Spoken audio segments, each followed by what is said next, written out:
রাসূলুল্লাহ সাল্লাল্লাহু আলাইহি ওয়াসাল্লামের হাদিস, যেই পুরুষ, যেই অভিভাবক তার স্ত্রী সন্তানের জন্য অশ্লীলতা, বেহায়াপনা, হারাম, নাপাকি, নাজায়েজ মেনে নেয়, কসম খোদার, নবী বলছে তাকে বলে দাইয়ুস, তার জন্য জান্নাত হারাম।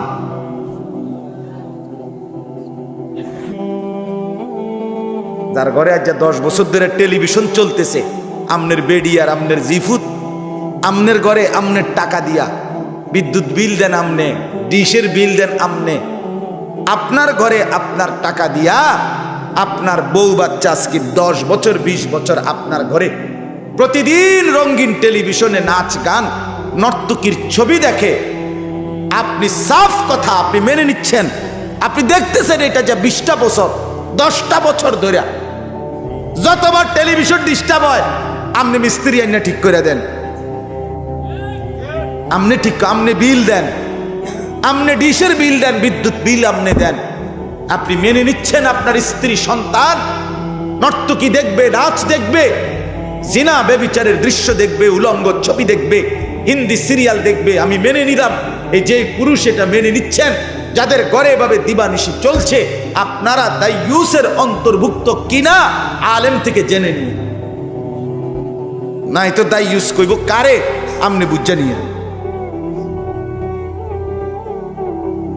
কি ভাবছেন জান্নাত মামুর বাড়ি? হ্যাঁ, আমার শায়েখ আল্লামা মুফতি মুশতাকুন নবী সাহেব দিবানিশি বলে, এরে আল্লাহর বান্দা, হাসরের মাঠ কোনো মামার বাড়ি না, নানার বাড়ি না, হাসরের মাঠ কোনো শ্বশুর বাড়ি না, হাসরের মাঠ সেই মাঠ বাপ সোয়া লাখ আম্বিয়া, সমস্ত নবী রাসূল, আদম থেকে মুহাম্মদ সাল্লাল্লাহু আলাইহি ওয়াসাল্লাম পর্যন্ত সমস্ত নবী যেই মাঠের ভয়ে দিবানিশি দুনিয়ার হায়াতে কাঁদছেন, সেই মাঠের নাম হাসরের মাঠ। সমস্ত সাহাবী, তাবিঈ, আউলিয়া, সমস্ত নেককার বুজুর্গ যে মাঠের ভয়ে অন্তরে সর্বদা কাঁপছেন, ভয় পাইছেন, কাঁদছেন, সেই মাঠকে বলে হাসরের মাঠ। আমরা কিতাবে পড়ছি হযরত আবু বকর সিদ্দিক রাদিয়াল্লাহু তাআলা আনহু ইন্তেকালের পূর্বে মাঝে মাঝে এরকম গাছের পাতা টানতেন, ছিটতেন আর বলতেন, হায় আমি যদি এই গাছ হতাম, আমাকে যদি কেটে ফেলে দিত, লাউ কুনতু শাজারাতান তু'দাদু, আমি যদি গাছ হতাম, আমাকে যদি ফেলে দিত কেউ, আমি যদি পাতা হতাম, আমাকে যদি কেউ ছিঁড়ে ফেলে দিত, আমি যদি আসরের মাঠে না যাইতাম। হযরত ওমর রাদিয়াল্লাহু তাআলা আনহু শাহাদাতের পূর্ব মুহূর্তে, ইন্তেকালের পূর্ব মুহূর্তে হযরত আব্দুল্লাহ ইবনে আব্বাস রাদিয়াল্লাহু তাআলা আনহুমার মতো সাহাবী, উনি হযরত ওমরের প্রশংসা করতেছিলেন মৃত্যুর মুহূর্তে, বলতেছেন, আমিরুল মুমিনিন, আপনি 10.5 বছর মুসলমানদের খলিফা ছিলেন, আপনি অর্ধ পৃথিবী শাসন করেছেন, আপনার আমলে কত দেশ, কত শহর বিজয় হয়েছে, আপনার অনেক মর্যাদা, আপনি কেন ঘাবড়াচ্ছেন, কাঁদতেছেন? কসম আল্লাহর, আমরা কিতাবে পড়ছি হযরত ওমর রাদিয়াল্লাহু তাআলা আনহু বলছে, ইবনে আব্বাস দোয়া করো, আমার সারা জিন্দেগীর এই মেহনতের বিনিময়ে আল্লাহ যদি কমপক্ষে আমার গুনাহ এবং নেকি বরাবর করেও যদি আমারে ছাইরা দেয়, তাইলেও আমি সন্তুষ্ট। লা আজরা ওয়ালা গিজরা, হিসাবের মধ্যে যেন একদূর হয় যে আর নেকিও নাই, তবে আর গুনাহও নাই, কমপক্ষে যদি একদূর হয় আমার সারি। ওমরের মতো সাহাবী বলছেন, বাপ আখিরাতটাকে খামখেয়ালি মনে করছেন আপনারা মুরব্বীরা, আপনারা চা দোকানে জিন্দেগি শেষ করে দিচ্ছেন, কি ভাবছেন আসলে আখিরাত? আমি বুঝি না। 60 বছরের বুড়া মানুষ এখনো বিড়ি সিগারেট খায়, আরে এই চাচা আখিরাত কি বুঝলা যে এতটা বছরে? 60 বছরের বুড়া মানুষ এখনো চা দোকানে বসে রঙিন টেলিভিশনে নাচ গান দেখে। আহা চাচা, আপনি কি বুঝলেন চাচা? আজকে এতদিনও আপনি আখিরাত বুঝলেন না? আজকে এত বছর পরেও কবরের ভয় আসলো না? আহা মুসলমান, আর আসবে কোন দিন? আর কে বললে, আর কখন বললে আল্লাহর কোরআনের চাইতে দামি আর কোন কথা বললে আমরা বুঝতাম? কোরআনুল কারীমে আছে, আল্লাহ বলছেন, ফাবিআইয়ি হাদিসিন বাদাহু ইউমিনুন। এই যে আল্লাহ বলছে, বান্দা বলো তো, এর চাইতে এটা এই কোরআনকে বলছে আল্লাহ বলছে, আমার বান্দা বলো তো, এই কোরআনকে বাদ দিয়ে এটার পরে আর কি বললে, কোন কথাটা বললে ইউমিনুন, তোমরা ঈমান আনতা বান্দা, আমারে বলো না, আমি আর কি বললে বিশ্বাস করতাম, বলো বান্দা। এই কোরআনের পিছনে আমার বন্ধুর 23 বছরের মেহনত। এই এক কোরআন বুঝায় দিতে গিয়ে আমি আমার বন্ধুর পিঠ থেকে তায়েফের অঝরে রক্ত ঝরিয়েছি। আমার বন্ধুর দান দান শহীদ হয়েছে, জমিন রক্তে ভিজে গেছে। আমার বন্ধু পেটে পাথর বাঁধছে, 3 মাস ঘরের চুলায় আগুন জ্বলে নাই। আমার বন্ধুর চোখের সামনে তার সাহাবীদের লাশ, যুদ্ধের ময়দানে শাহাদাতের লাশ তরফাইছে, রক্তে ভাইসা গেছে। বন্ধু আমার নিজের চোখে দেখছে। এত কষ্ট, এত ত্যাগ, এত তিতিক্ষা, এত কোরবানির বিনিময়ে আমি আল্লাহ তাআলার কি বললে বান্দা বিশ্বাস করতাম? আর কিভাবে বললে বলেন? রাত গভীরে বলেন। আমার এতগুলো কথার অর্থ এটাই, আপনার দিলে শুধু একটু বিবেক জাগান, একটু নড়ে ওঠেন। এই বাপ, একটু নড়ে ওঠেন, নিজের দিলকে একটাবার প্রশ্ন করে, আসলে কি? কেন বিড়ি খাচ্ছেন? কেন চা দোকানে নাচ গান দেখেন? ও বাপ, কেন দাড়ি কাটেন? কেন? কারে সুন্দর দেখানোর জন্য? দাড়ি কাটা চেহারা সুন্দর না বাপ। পৃথিবীর কোনো, আমি চ্যালেঞ্জ করলাম, পৃথিবীর কোনো গবেষণায়, কোনো জরিফে, কোনো ইউরোপিয়ান কোনো গবেষক, কোনো ইহুদি খ্রিস্টানের বাচ্চাও আজ পর্যন্ত বলে নাই, পৃথিবীতে কোথাও নাই যে দাড়ি কাটা চেহারা সুন্দর, স্মার্ট। এটা কোন যুক্তিতে, কি কারণে, কোন প্রেক্ষাপটে আমি এটা দেখতে চাই। কারো কাছে যদি থাকে এটার কোনো দলিল নির্ভরযোগ্য যে এই পয়েন্টে আইসা, এই যুক্তিতে আইসা দাড়িওয়ালা সারার চাইতে শেপ চেহারা সুন্দর, আপনি এটার একটা যুক্তি দেখান, আমি কানে ধরে উদ্বাস করবো, এনে বেটা কানে ধরে বটনি লাগামো বেটা, বলেন।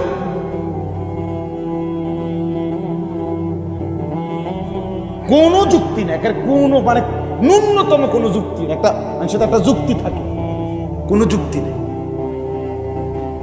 দাড়িবিহীন চেহারা সুন্দর নয়, সারা পৃথিবীকে চ্যালেঞ্জ করে। দাড়িওয়ালা চেহারা সুন্দর।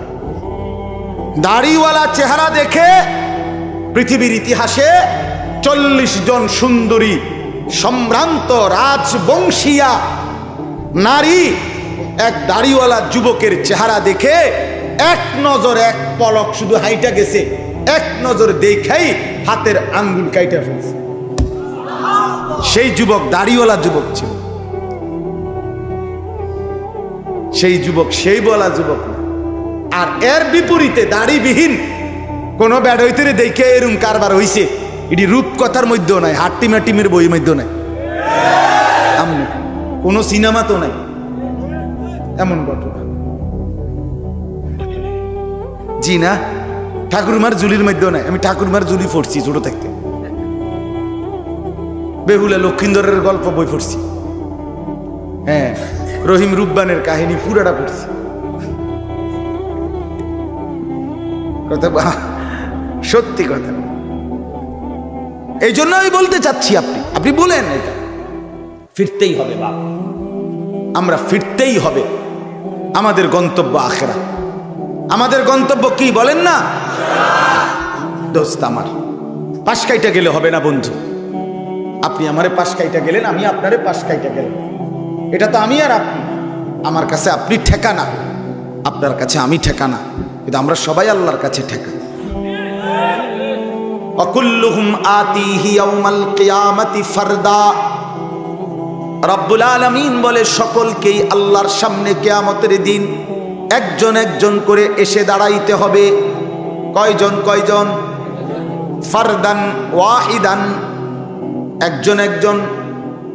রব্বুল আলামিন জিজ্ঞেস করবে, বান্দা উত্তর দেবে, ইন্নাল্লাহা সায়ুকাল্লিমু, নবী সাল্লাল্লাহু আলাইহি ওয়াসাল্লাম বলেন, নিশ্চয়ই আল্লাহ তাআলা প্রত্যেকের সাথেই কথা বলবেন, একজন একজন করে কথা বলবেন। লাইসা বাইনাহু ওয়া বাইনাহু তারজুমান, আল্লাহর মাঝে আর ওই বান্দার মাঝে কথোপকথনের সময় বুঝাইয়া দেওয়ার জন্য কোনো দুভাষী থাকবে না। আজকে আমার মসজিদে আরব জামাত আসছে, চান্দিনা আরবের জামাত, প্রায় 8 জন আরব। তো আমি জুমার পরে ওনারা কথা বলছে, তো আর জামাতের আমির সাহেব, আরবি আমির সাহেব, উনি আমারে বলছে যে হযরত আপনি তর্জমা করেন। তো আমি তর্জমা করছি, মানে ওনারা যেটা আরবিতে কইছে এটা আমি আমার মুসল্লি করে বুঝাইয়া কইছি। এই যে দোভাষী তর্জমা করে বললাম। রাসূলুল্লাহ সাল্লাল্লাহু আলাইহি সাল্লাম বলেন, আল্লাহর মাঝে এবং বান্দার মাঝে বুঝাইয়া দেওয়ার জন্য কোনো দোভাষীও থাকবে না, সরাসরি মুখোমুখি আল্লাহ জিজ্ঞেস করবে, বান্দা উত্তর দেবে। খামখেয়ালি নামাজ, কোনো খামখেয়ালি নেই। অতএব আসেন এবার কথা শেষ করি। মূল বিষয় হলো, আপনাদের কাছে এই কথাটাই বললাম, আমরা যেন আমাদের এই হায়াত কদর করি। আর এই কদরের জন্য, হায়াতটাকে কাজে লাগানোর জন্য আমাদের সামনে বড় উত্তম সুযোগ মাহে রমজান। বলেন আলহামদুলিল্লাহ। এটাকে ফেলে দিয়েন না। এই রমজানটাকে কাজে লাগিয়ে নিজেকে গুনাহ থেকে পবিত্র করে এবং সমস্ত ইবাদত আল্লাহর হুকুম পালন করে আল্লাহর সন্তুষ্টি তাকওয়া অর্জন করে জান্নাতি হওয়ার দৃঢ় সিদ্ধান্ত এই মাসেই শুরু করেন ইনশাআল্লাহ। বলেন ইনশাআল্লাহ। আমি যে আয়াতটা পড়ছি এবার তরজমাটা শুনেন। আল্লাহ তাআলা বলেন, হাত্তা ইদা জাআ আহাদাহুমুল মাউতু, প্রত্যেকটা পাপী নাফরমান যখন তার মৃত্যুর সময় আসবে, মালাকুল মউত আজরাইল এসে জান কবজের জন্য দাঁড়াবে। আল্লাহ কোরআনে বলতেছেন সূরা মুমিনুনের মধ্যে, প্রত্যেকটা পাপী নাফরমান, আহা জিন্দিগি যে গুনার নাফরমানিতে শেষ করে দিছে, খোদার কসম বাপ, আল্লাহ বলে তখন মৃত্যুর মুখে দাঁড়িয়ে মালাকুল মউতকে দেখে, আজরাইলকে দেখে প্রতিটা নাফরমান চিৎকার করে আল্লাহকে বলবে, ক্বালা রাব্বিরজিউন, আল্লাহ আপনি আমাকে কিছু সময়ের জন্য দুনিয়ায় ফেরত আবার থাকতে দেন। এই কথাটাই বলতে চাইছি বাপ। আজ বলছি হায়াতের কদর করেন। অচিরেই এই হায়াত ভিক্ষা চাইবেন, অচিরেই এটুকু সময় আবার চাইবেন। ক্বালা রাব্বিরজিউন, নাফরমান বলবে রব্বুল আলামিন দুনিয়ায় অল্প সময়ের জন্য ফেরত যেতে দেন। আল্লাহ জিজ্ঞেস করবেন কেন? নাফরমান বলবে লাআল্লি আমালু সালিহান ফীমা তারাকতু, আল্লাহ যে আমলগুলো ইতিপূর্বে ছুটে গিয়েছিল, এবার যদি একটু হায়াতের সময় পাই তাইলে সেই ছুটে যাওয়া নেক আমলগুলো এবার করব। আল্লাহ বলবেন কাল্লা, না বান্দা, কখনোই না, হবে না বান্দা। মালাকুল মউত আজরাইলকে এনে আমি রব্বুল আলামিন কোনোদিন কাউকে ফেরত দেই নাই, অনুগত কেউ না, অবাধ্য কেউ না। আজরাইলকে সামনে এনে আমি প্রিয়কেও নিয়ে গেছি, আমি অপ্রিয়কেও নিয়ে গেছি, আমার অনুগত বান্দাকেও নিয়ে গেছি, আমার অবাধ্য বান্দাকেও নিয়ে গেছি। আল্লাহ বলেন মালাকুল মউতকে সামনে এনে মূসাকেও কবরে নিয়েছি, ফেরাউনকেও কবরে নিছি কিনা বলেন? কাউকে ফেরত দেই, কাউকে না। হবে না বান্দা, এটা হবে না, কাল্লা, কখনোই না। এরপরে আল্লাহ বলবেন ইন্নাহা কালিমাতুন হুয়া কাইলুহা, এই নাফরমান বান্দা, আমি জানি আজরাইলকে দেখে এখন যে তুমি দুনিয়ায় ফেরত যেতে চাচ্ছ, নেক আমল করবা এই কথা বলে, এটা তোমার মিথ্যা কথা, এটা তোমার কথার কথা, এটা তোমার বাটপারি কথা, এটা তোমার সিটারি কথা। আল্লাহ বল, হ্যাঁ এটাই আয়াতের অর্থ, এটা তোমার কথার কথা। ইতিপূর্বে বান্দা বহুবার বহু বিপদ, অ্যাক্সিডেন্ট, মুসিবত, অসুস্থতা, পেরেশানিতে তুমি আমি আল্লাহকে বহুবার ডাকছিলা, আর যখনই বিপদ মুসিবত পেরেশানি অ্যাক্সিডেন্ট দুর্ঘটনা দূর হয়ে যায়, শেষ হয়ে যায়, তখন আমারে আবার তুমি ভুলে গেছো। আমি জানি তোমার বউয়ের যে সময় সিজার হয় সেই সময় তুমি আমারে লক্ষ্যবার ডাকছিলা, আল্লাহ আল্লাহ মানে নামাই লইতেছে আল্লাহরে। যখনই ওইয়ে সারছে শেষ। আসর মাগরিব এশা ফজর কত নামাজ চলে গেল, আর মালিককে একটা সেজদা দেবার কথা মনে নেই। আল্লাহ বল তুমি এই জাতের বাটফার। যে সময় গাড়ি অ্যাক্সিডেন্ট করতে লাগছিল তখন তুমি আমারে আল্লাহ আল্লাহ আল্লাহ আল্লাহ আল্লাহ আল্লাহ আল্লাহ আল্লাহ মানে আমারে একবারে সাংঘাতিক ডাকা ডাকছিলা। যখনই আমি বাঁচাইয়া দিলাম, অ্যাক্সিডেন্ট থেকে মুক্ত করে দিলাম, তখনই তুমি আমাকে ভুলে ড্রাইভারের প্রশংসায় লেগে গেছে। এবার ড্রাইভার, তে একটা ড্রাইভার রে, ড্রাইভার জাত ড্রাইভার, জেনতেন কোন ড্রাইভার হইলে এত মারাত্মক অ্যাক্সিডেন্ট থেকে বাঁচার কথা না। জাত ড্রাইভার, একটা ড্রাইভার, তার 14 গোষ্ঠী ড্রাইভার, তার আর পুরো ফ্যামিলি ড্রাইভার, তারা মারফেটের থেকে গাড়ি চালাতে চালাতে আইছে, মানে এত গুণ এবার হেতের, তার 14 গোষ্ঠী ড্রাইভার হয়ে গেছে। মানে এবার সমস্ত গুণ কার? এতক্ষণ ডাকছিল কাকে? আল্লাহ বলে তুমি এই জাতের সিটার, তোমার আমি চিনি। ওয়ামিন ওয়ারাইহিম বারযাখুন ইলা ইয়াউমি ইউবআসুন। এরপরে আল্লাহ তাআলা বলেন, অতএব বান্দা নাফরমান কাজে কোনো কথা নাই, দুনিয়া আর ফিরবে না। ওয়ান ওয়ে রোড, একমুখী রাস্তা, হায়াতের ইউটার্ন নাই। রাস্তার ইউটার্ন আছে, হায়াতের ইউটার্ন নাই। হায়াত সামনের দিকেই যায়, সামনের দিকেই যায়। অতএব এখন থেকে নিয়ে আমি আল্লাহ হাসরের ময়দানে উঠানো পর্যন্ত বারজাখ মানে কবরের জিন্দেগিতেই পড়ে থাকো, কবরে পড়ে থাকো, আর ফিরবা। এই কথাটাই বলতে চাইছি, এটাই আমার মূল বক্তব্য। বন্ধু আমার, এই হায়াত আর ফিরবে না, এই রাত আর ফিরবে না, এই দিন আর ফিরবে না। আপনি বলেন 23 ফেব্রুয়ারি 2024 রোজ শুক্রবার, এই শিরোনাম পৃথিবীতে আর কোনোদিন হবে? আগামী শুক্রবার আসবে, কিন্তু সেটা 23 ফেব্রুয়ারি না। আগামী বছর 23 ফেব্রুয়ারি আসবে, কিন্তু সেটা 2024 না। এই শিরোনাম হুবহু পৃথিবীর ইতিহাসে আর কোনোদিন আসবে, রাত আর আসবে না। দোস্ত, জোয়ান ভাই, বুঝতে শিখো। তুমি আর কোনোদিন যুবক হবা না, হয় তুমি সামনে বৃদ্ধ হবা, নয় কবরে যাবে। যৌবন দুইবার আসবে না। তোমার 16 বছর আর কোনোদিন 16 বছর আর হবে না, তুমি আর পরে 17 বছরে যাইতে হবে। তোমার 17 বছর আর কোনোদিন দ্বিতীয়বারের মতো 17 আর হবে না, এটা 18তে চলে যাবে, তুমি আর ফিরবা না, এদিকে আসবা না। ব্যাক করার সিস্টেম নাই, ওয়ান ওয়ে রোড, সামনের দিকে যেতে হবে। অতএব আমার বক্তব্য, আমার মূল কথা, আমি এই কয়দিন টানা এই এক কথাই বলতেছি, হায়াতের কদর করেন, জিন্দেগিটা কাজে লাগান। এটুকুই হায়াত, এটুকু দিয়েই অনন্তকালের আখিরাত, এটুকু দিয়েই লম্বা সফর বাপ, দীর্ঘ সফর। কবরে সাহাবীর বর্ণনা দ্বারা এটা বোঝা যায়। মুহাদ্দিসিনে কেরাম বলেন, কোন মুহাদ্দিস বলেন, উলামায়ে কেরাম কেউ কেউ বলেন, কবরে সর্বশেষ যেই লোকটা কবরে যাবে তাকেও হতে পারে শুধু কবরেই 40,000 বছর অপেক্ষা করতে হবে।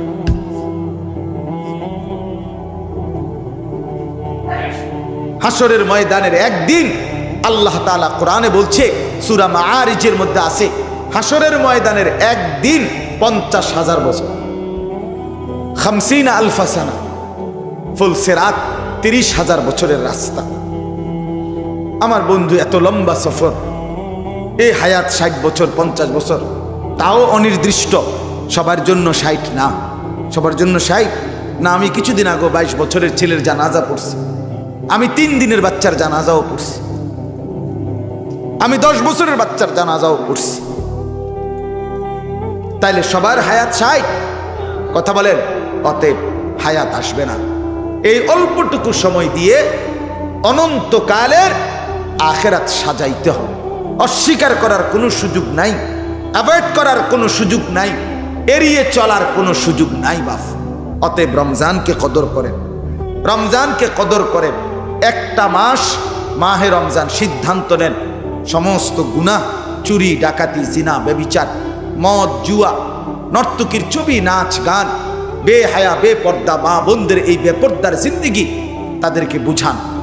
এই বাপ, আর যদি কোনোদিন বলতে না পারি, এই জন্য একবারই বললাম বাপ, দয়া করে নিজের স্ত্রীকে নিজের মেয়েটাকে, এত বড় খোদার রমজান, এত বড় আজিম শান মাস, যখন আল্লাহ বলে রহমত খুলে দিলাম, মাগফিরাত খুলে দিলাম, নাজাতের সব দুয়ার খুলে দিলাম বান্দা, এই সময়ে আপনি আপনার স্ত্রীকে মেয়েটাকে বাজারে মার্কেটে এই রমজান মাসে শুধু শুধু এই কয়টা কাপড় কিনা আর এই জুতা এই শাড়ি গহনার জন্য এইভাবে খোদার রমজান এত বড় দামি মাসকে বৃদ্ধাঙ্গুলি দেখাইয়া বাজারে পাঠাইয়েন না। হাত জোড় করে বলল, এটা অনেক বড় বিবেকহীন কাজ, এটা আল্লাহকে উপহাস করা, আল্লাহকে উপহাস করা। এজন্য রমজানকে কদর করে। যুবক ভাই, তোমরা যে কয়জন বসছিলা, আমি বেশি কম নিয়ে আমার কোনো মাথা ব্যথা নাই, কোনো সময়ই না। আলহামদুলিল্লাহ, আমি আমার এই বয়ানের ছোটখাটো এই জীবনে সংখ্যা নিয়ে আমি কোনোদিন পেরেশানি করি না। কখনো অনেক মানুষ দেখছি, আলহামদুলিল্লাহ। আমি কখনো এই কিছুদিন আগে আসরের আগে এক জায়গায় আসরের নামাজের পরে দুপুরে ভাত খাইয়া আসরের আগ পর্যন্ত প্রায় 1.25 ঘন্টা বয়ান করছি। শ্রোতা ছিল একের গুণা 8 জন, একের গুণা 9 জন না 8 জন, আমি গুনছি 8 জন। আমি মনোযোগ দিয়া 1.25 ঘন্টা বয়ান করছি, খালাস, আল্লাহর জন্য। সংখ্যা এখানে মূল বিষয় না, বা এখানে মূল মাকসাদ সংখ্যা নয়। অতএব আমি অনুরোধ করছি যুবক ভাই, তোমরাও মাহে রমজানকে সামনে রেখে গুনাহ বর্জনের সিদ্ধান্ত নাও। নারীর আসক্তি ছেড়ে দাও, জুয়ার আসক্তি ছেড়ে দাও, মদের আসক্তি ছাড়ো, মোবাইলের আসক্তি ছাড়ো। বন্ধু আমার, ফজরের নামাজ পড়তে চেষ্টা করো, 5 ওয়াক্ত নামাজ পড়তে চেষ্টা করো। বাবা চাচা দাদের বিড়ি সিগারেট খাওয়ার অভ্যাস ছেড়ে দেন, এই অভ্যাস। দাড়ি কাটেন যারা, এটা বন্ধ করে দেন। দাড়ি রাখেন, দাড়ি রাখেন বাবা, সুন্দর হবে, পুরুষত্ব পৌরুষ বীরত্ব দেখা যাবে। যারা নাচ গান নাটক সিনেমা দেখে অভ্যস্ত, মা বোনকে বুঝান, এখনই সিদ্ধান্ত নেন। বড় দারুণ সুযোগ এখন সামনে। এই মুহূর্তে রমজানের প্রস্তুতির জন্য একটা পাওয়ার শক্তি নিজের মধ্যে সঞ্চার করেন। রবিবার দিবাগত রাত, লাইলাতুল বারাত, বলেন আলহামদুলিল্লাহ। শতভাগ শুনেন, মোবাইলে অমুকখানে তমুকখানে যে যাই শুনছেন দেখছেন, আমরাও আলহামদুলিল্লাহ এই কওমি মাদ্রাসার লক্ষ লক্ষ ওলামায়ে কেরাম, আমরাও শতভাগ আস্থা নিয়ে নির্ভরযোগ্যতার সাথেই আমরা আপনাদেরকে বলছি, শবে বারাত, লাইলাতুল বারাত, এই যে আপনাদের রবিবার দিবাগত রাত, নিজেকে আল্লাহর কাছে কান্নাকাটি করার, দোয়া চাওয়ার, নিজের জীবনের গুনাহ মাফ করার একটা বড় উত্তম সুযোগ। এই রাত্রিটাকে একাকী একাকী শবে বারাত হাদিস সম্মত, 100 ভাগ হাদিস সম্মত। এটাকে কোনোভাবে প্রান্তিকতায় নিলে হবে না। কেউ এটাকে বাড়াবাড়ি করতে গিয়ে এটাকে অনুষ্ঠান বানায় ফেলছে না। শবে বরাত কোনো অনুষ্ঠান না, শবে বরাত কোনো উৎসব না, শবে বরাত কোনো অনুষ্ঠানের নাম না।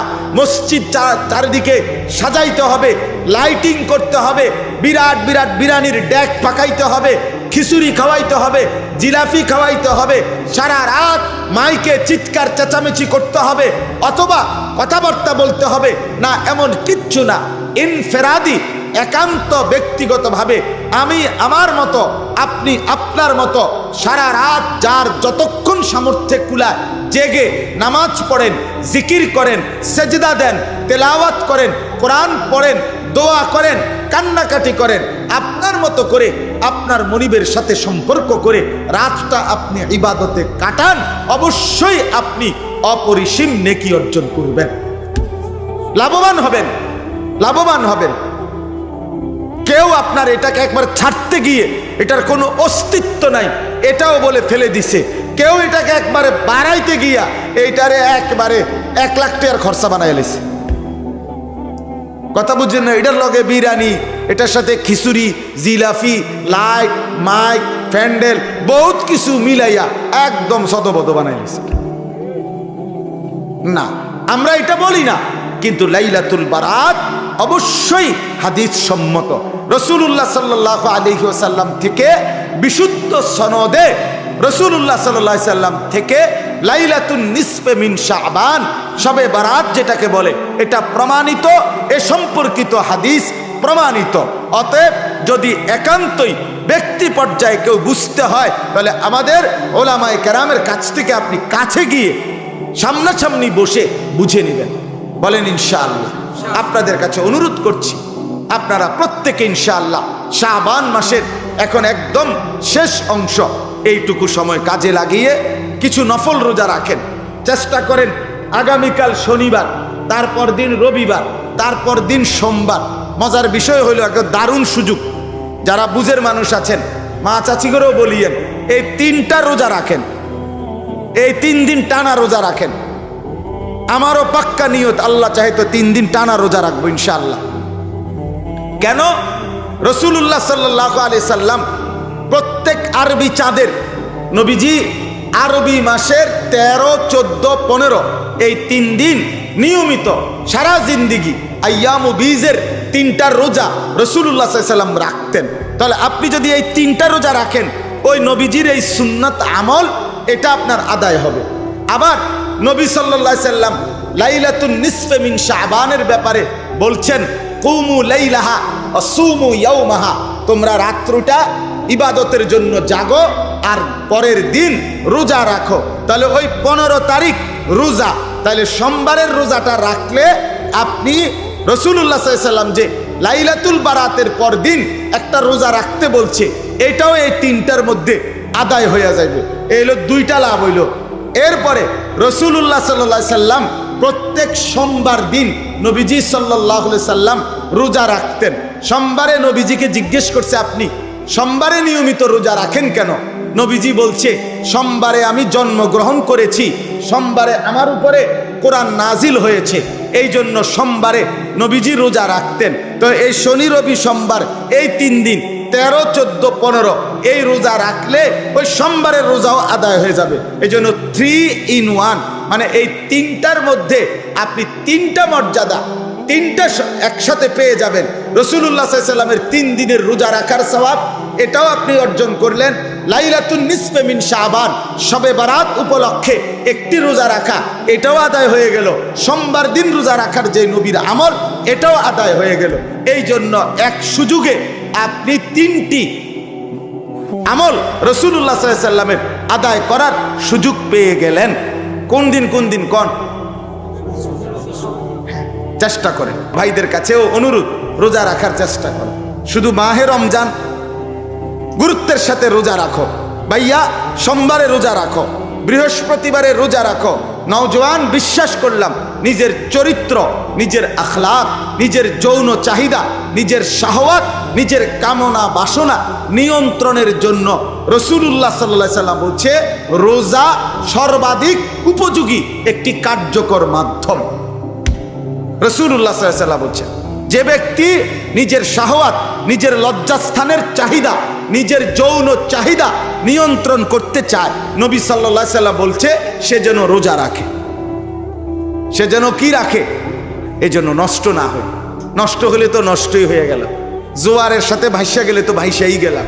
তো প্রতিকূলে টিকে থাকা যদিও একটু কঠিন, কিন্তু একদিন সফলতা তাদেরই পদচুম্বন করে। এই জন্য আমরা একটু প্রতিকূলে আসি, স্রোতের সাথে ভেসে না যাই। এই সমাজের লক্ষ কোটি মানুষ স্রোতের সাথে ভেসে গেছে বাপ, তাই বলে কিছু মানুষ তো স্রোতের প্রতিকূলে আল্লাহকে নিয়ে, রসুলকে নিয়ে, আখেরাতকে নিয়ে ব্যস্ত হওয়া উচিত কি না বলে? তো আল্লাহ তাআলা আজকের এই মাহফিল কবুল করেন। আজকের এই 2 দিনের ইন্তেজামের মধ্যে আল্লাহ তাআলা বরকত দান করেন। মাদ্রাসাখানা আল্লাহ তাআলা কবুল করেন। মাদ্রাসার তামাম জরুরত আল্লাহ তাআলা পূরণ করে দেন। 2 দিন ব্যাপী ওলামায়ে কেরাম যা নসিহত করেছেন, সমস্ত নসিহতে আল্লাহ তাআলা যেন বরকত দান করে। বলেন আমিন।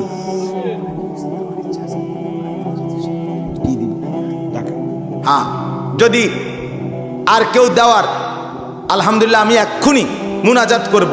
আপনাদের কাছে মেহেরবানি করে অনুরোধ, মাদ্রাসার জন্য আপনাদের যাদের দিল, একটা কথা মনে রাখবেন, এক মুমিনের সিফাত, মুমিন নামাজ পড়ে প্রতিদিন, দান করে প্রতিদিন। এই জন্য যাদের দিল থেকে আপনাদের কাছে অনুরোধ করছি, যাদের ইচ্ছা আছে এবং বাকি আছে, তারা দয়া করে এক্ষুনি মাদ্রাসার জন্য কিছু সহযোগিতা করেন।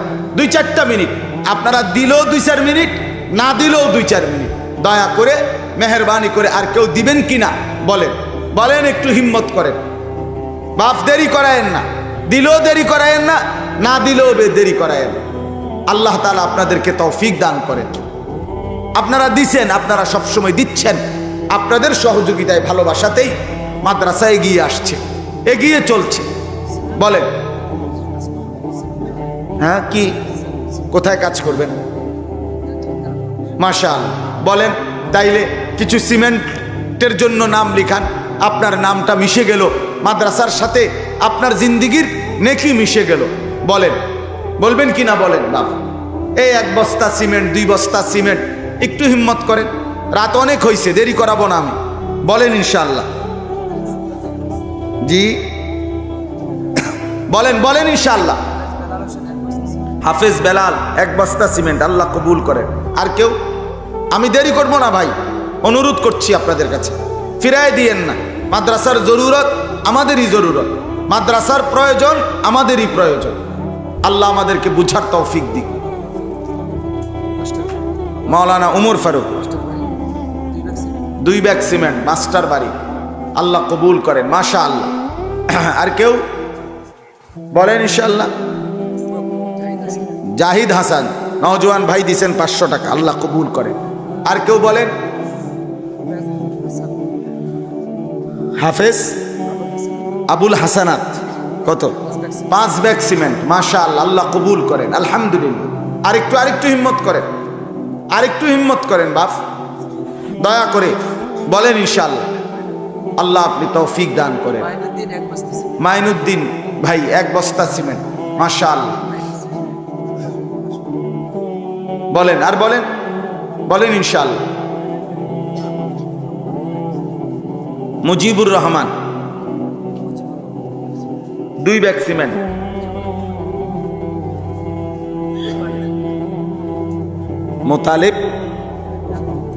মোতালেব ভাই 1 বস্তা সিমেন্ট, আল্লাহ কবুল করেন। মাশাআল্লাহ। আর কেউ বলেন? মাশাআল্লাহ। আরেকটু বলেন। মকবুল হোসেন মিয়ার ছেলে হাফেজ নাজমুল ভাই 1 বস্তা সিমেন্ট, আল্লাহ কবুল করেন। মাশাআল্লাহ। বলেন ইনশাআল্লাহ।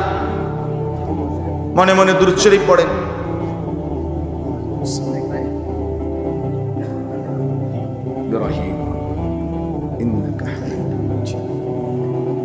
اللهم بارك على محمد وعلى آل محمد كما باركت على إبراهيم وعلى آل إبراهيم.